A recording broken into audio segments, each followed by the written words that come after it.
owns Ball State for us. I think they've got a really good football team.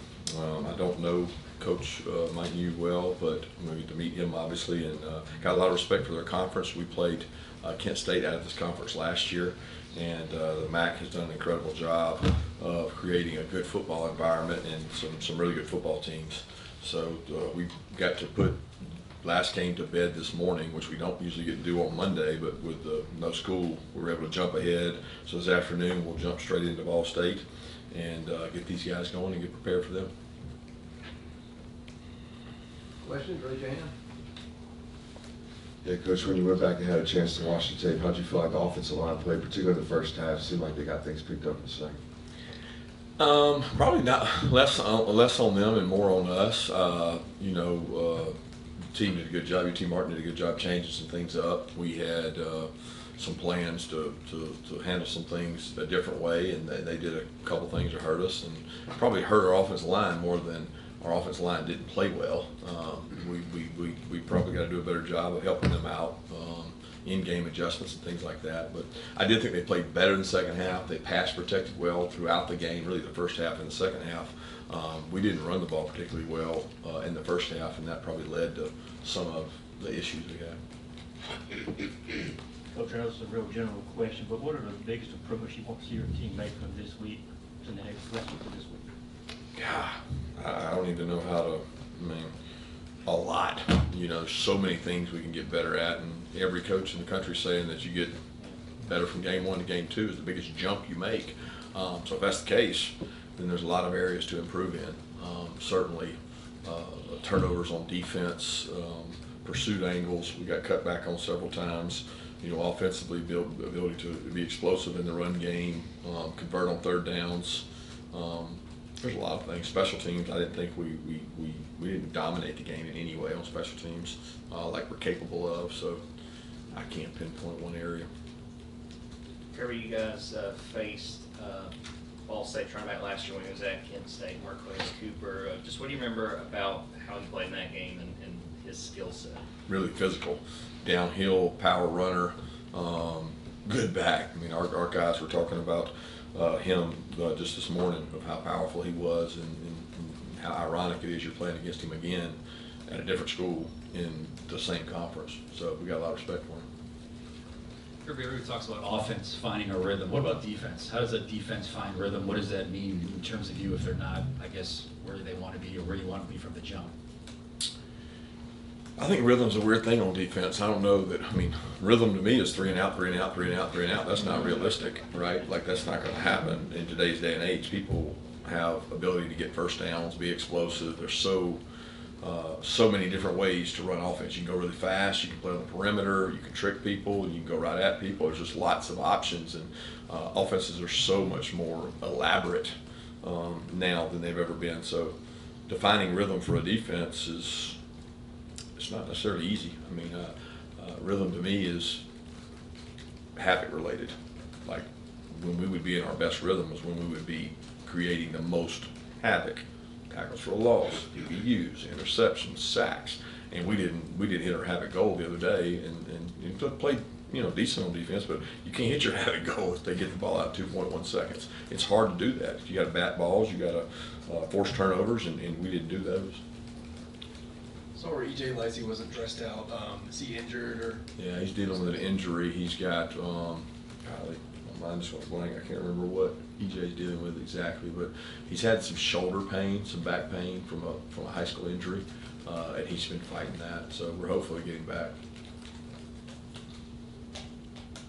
Kirby, regarding your walk-ons, do you have a coach or staffer that oversees them, and is there anything different for them being in the program versus a scholarship guy in terms of, like, do they have to sit in the back of the room for team meetings or anything like that? No. I hold walk-ons in the highest regard, and as we recruit them, we explain to them that they will not be treated any differently, and they'll be treated just the same and afforded the same opportunities. I think if you asked the walk-ons that question, and we had a kid stand up in one of our connection meetings, and I thought he did a tremendous job. I said, explain to everybody what it's like being a walk-on. And he might tell you that's different. He might say, well, you don't get the first shot. You have to really earn it. You have to truly earn it. You have to go out there and work. You have to be part of the scout team and just outwork people. And we've had some guys do that. We show Breakthrough Hudson examples all the time. That first year I was here, he was busting long runs repeatedly on our defense, and he earned his way to a scholarship and a really good player. And we have a lot of opportunities for that. So when it comes to team meeting, you sit by your class, not by your hierarchy in the locker room. It's not like there's a room over here for walk. I mean, I hold walk-ons in high regard. It's very personal to me that they get treated just like everyone else. You know, I can't say that every one of them would say that, but I certainly try to do that. Coach, you mentioned Saturday night when we got a chance to talk to you, wanted to double up right there before the half in the 2-minute drill. I guess after the big play to Dom, what went into the decision to run the ball with no timeouts right there? Bad deal, man. Bad deal. To be honest with you, it's just a miscue, not knowing how close it was to the goal line and probably making a decision too fast. We spend a lot of time on those moments like that, and I take a lot of pride in moments like that, and should never happen, you know, should never happen. But making a decision really fast, sometimes you don't make the right decision. We had enough time there. We actually got the ball snapped without losing any time on the clock. But the decision was you know, thinking it was probably closer than it actually was, and it cost us. It cost us at least one play. Coach, when did you become aware that Jarvis Jones got arrested Friday night, and what is your reaction, and will there be any internal repercussions? Yeah, there'll be internal discipline. It's a personnel matter, and I really can't comment further on it. Yeah, Ladd and Dejan don't play, discussed their injury before. What's sort of the plan with them in terms of getting them up to speed and getting them in a place where they can contribute and possibly see the field? You're asking about the injury or where they are? Yeah, where they are. Dejan, we feel like could have played. I think I said that the other night. We think Dejan could have played in that game. He practiced, he warmed up, he did everything leading up to the game. He's actually had this injury before. I can't remember if it was Vanderbilt or maybe Florida during the off week last year. Very similar injury. We feel good about him. I haven't seen him practice today, so I don't know that, but I feel pretty good about Dejan. I thought he could have gone last week. And then Ladd, he's day to day. I mean, we thought he might be able to go last week, and he wasn't. He was really a game time decision. Didn't feel good on Friday, so we held him on Saturday, and he's running today, but he's dealing with some back pain that's been lingering for him. Coach, ask you a little more about Carson, though. Then after going back and looking at the tape, was nerves a problem maybe right for his first career start and all that? Just overall, how do you think he played? I don't understand. I mean, I don't understand you guys sometimes. I really don't. I thought Carson played. I thought just like I did when I looked at it. I came in there and talked to y'all Saturday night. I thought Carson played really well. He played composed. I'm trying to think of the throws that were just awful or erratic. And I didn't see that. And I had the 1 3rd down. He admittedly threw the ball a little bit behind Dom, thinking Dom was sitting down, and Dom broke in, which Dom was correct, and he missed him on that throw. But you know, outside of that, there's going to be incompletions in games. There's going to be looks that maybe they fool you with, you didn't see in the week in scout report. But his run check game, his carrying down his fakes, his decision in the pocket, him throwing the ball away. I mean, I thought the guy for a first start played really well. Kirby, 2 questions. One about what did you see in Mekhi Muse made you go after him? And is he or Dan Jackson, or have you awarded any of the walk-on scholarships recently? Do you have room for that? Yeah, I don't get into I'm not big into the talking about the scholarships and doing that. We have multiple guys who've gotten them, you know, outside of the one time, I think Notre Dame locker room, we awarded Rod, and I learned a valuable lesson in that I don't think that's always worth the publicity that you get. I think sometimes you can do more damage than good with guys that may feel like they deserve one. And we keep that internal, and if it gets out, it gets out. But Dan and Muse have been tremendous. There's another 20 walk-ons that go out and practice so hard every day that you don't get to see because maybe they don't have quite the ability or they're not quite as far up the depth chart. So I really respect all those guys. And it's a credit to Muse, who came in here and wanted an opportunity to compete, earned it. We saw him in high school, and he was high on our preferred walk-on list, and he earned it. He came out and really competed and did a great job, and I think everybody on the team will tell you he's earned what he's gotten with the way he practiced.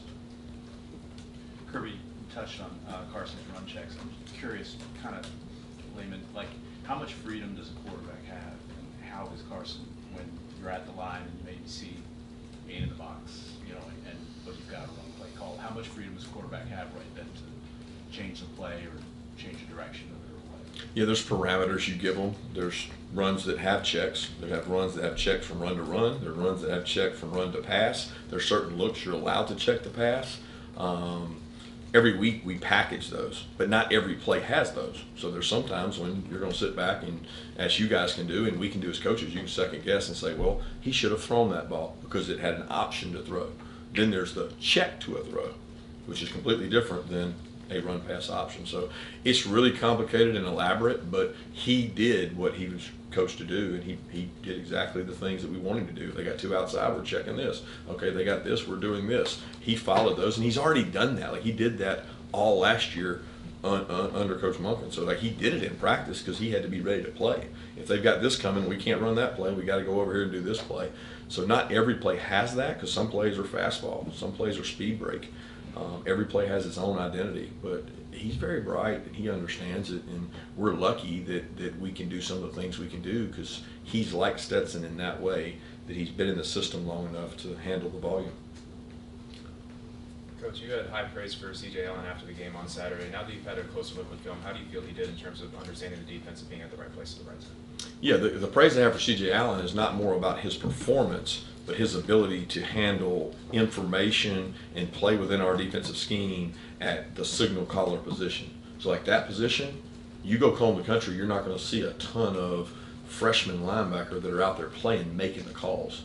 Like that is impressive. As far as how he played, I think he had some jitters. I think he was nervous. I think a lot of our guys were. Anxiety there. You got to go out and play in your first college game. I mean, I can't imagine going straight from high school to being out there and playing, and he got afforded that opportunity, and he played okay, but he really bright.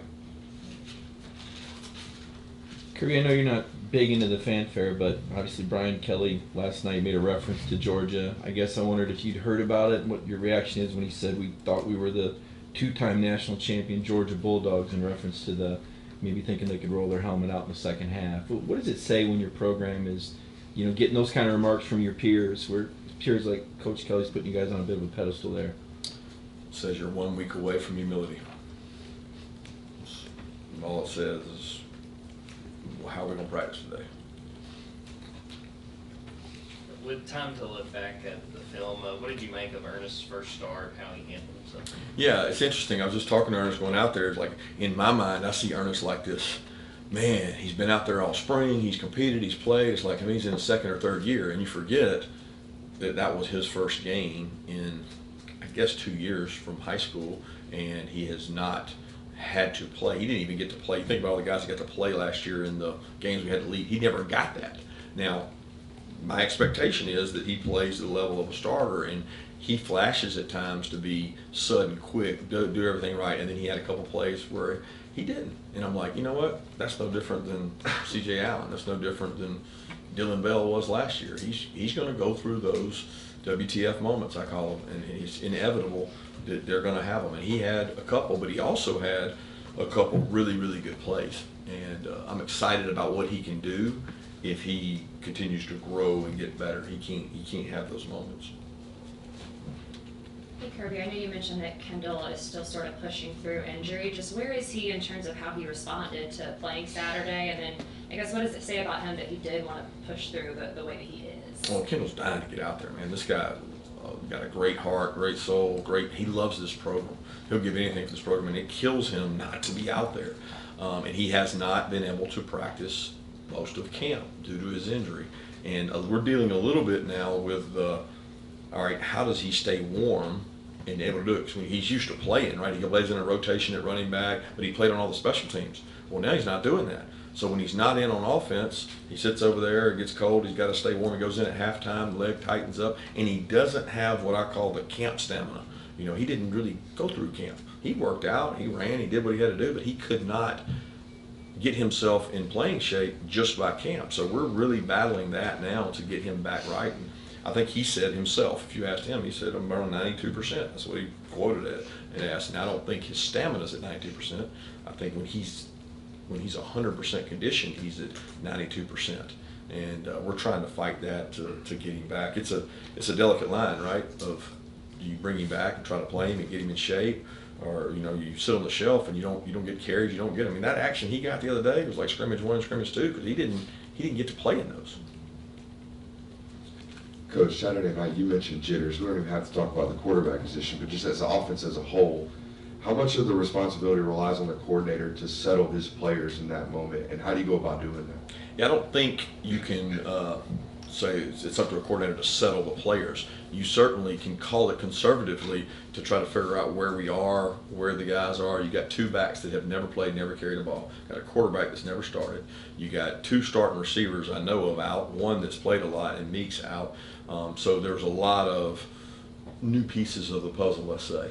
And I have high expectations for all those guys, but there's a little anxiety there, and a little bit of let's figure out where we are. And when you take the gloves off and say, all right, let Carson go play, then he goes and he plays well. And those guys do too. I mean, think about C.J. Smith and Ra and Dom for the plays they made, and it's different for Ra and Dom. I can't explain it because they've made plays in our league, but they haven't made them here. Kirby, will Marcus Rosemy be available this weekend to play? And what do you miss when a guy with his amount of experience isn't out there? Yeah, Marcus is going to be available to play, and the number one thing we miss is leadership. I mean, the guy is incredible as a leader, and he stands up, admits when he made a mistake, and he is one of the toughest, most competitive. Like, the practice today for him will be like the Super Bowl, and every day is like that for him. I mean, he sets an example in that room that I think it embodies our receiver room. I haven't been around a receiver room that actually cares as much about blocking as these guys do, and they do that because their leader has that personality. Kirby, we saw Small London get in, I think it was maybe 1 snap, run somebody down, and then basically. Did he only play 1? Well, no, whatever, man. But as a guy that, how close is he to being back fully? He's close. We felt like in some sub situations he would be able to play, and I thought he played. I didn't chart it, so I don't know. But I know the player you're talking about over on our sideline. That's the only one I remember. But he feels good, feels healthy. It's another one of those deals. Can he get in shape by running and playing without wearing his legs out and staying fresh? So, but he looks good out there, and we expect him to be able to play. I mean, he was cleared to go this week, and it was one of those we were going to be safe as we could. Have time for 2 more questions? Coach, with the outside linebacker being such a young, how did you evaluate the play of those guys last week? Well, we didn't get to see a whole lot. They in the run game, I thought they did a good job. Chaz had several good closes, several good plays, setting edges. I mean, the things that hurt us in terms of quarterback run was not always on them. So we got hurt on quarterback runs several times. It was a couple times the linebacker, one time the safety. I mean, it was different things. I don't think we didn't really get a chance to drop back pass and say, can you get home in 3.5 seconds? 50% of sacks happen after 4 seconds. I don't know if they had a pass that lasted over 4 seconds. So it's just the same song, different year of if the ball's going to get out quick, what are your answers? And how can we grow those guys? We need growth in that room because there's like this big level race. It's like all these guys that are just kind of the same spot, and no one has done that. And we need somebody to step up in there. Coach, I'm assuming you watched the Kentucky-Ball State game. It seemed like Ball State played them pretty tough, especially in the first half. The score didn't really tell the whole story. What's the initial thoughts that you have on them and the problems that they present? Very impressed, both sides of the ball. You're right, it's 7-3. They're up on Kentucky in the second. And I watched the game. I'm like, man, these guys are a really good team. Now, we had watched them in the offseason because we wouldn't have but 1 game on them. And young quarterbacks playing really well. They do a good job of mixing it up in terms of bringing the athletic quarterback in. They've had some tough injuries, but they have a really good football team. Thank you.